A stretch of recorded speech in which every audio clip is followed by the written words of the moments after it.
ગાંધીનગર ખાતે સરદાર પટેલ લોક પ્રશાસન સંસ્થા દ્વારા યુપીએસસીની સિવિલ સર્વિસીસ પરીક્ષામાં સફળતા મેળવનાર 35 ગુજરાતી ઉમેદવારોના સન્માનમાં એક વિશેષ કાર્યક્રમ યોજાયો।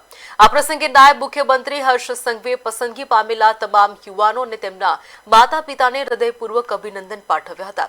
તેમણે ભૂતકાળને યાદ કરતા જણાવ્યું કે પહેલા 2-4 વર્ષે યુપીએસસીની યાદીમાં માંડ એકાદ ગુજરાતીનું નામ આવતું અને આપણે જંગી જીત ગયા હોય તેમ પણ ઉજવણી કરતા, જ્યારે આજે એક જ લિસ્ટમાં ગુજરાતના 35 જણા પાસ થયા છે। ત્યારે ઉમેદવારોને પોતાના અમદને બાજુ પર રાખી જમીનની સમસ્યાઓ સમજીને સામાન્ય નાગરિકોને સરકારી નિયમો દ્વારા મદદ કરવા અપીલ કરી હતી। તેમણે સફળતાનો પ્રથમ હક માતા પિતાનો ગણાવી યુવાનોને વહીવટી પ્રક્રિયાઓ સરળ બનાવવા માટે પોતાના પર્સનલ સજેશન મોકલવા પણ અનુરોધ કર્યો હતો।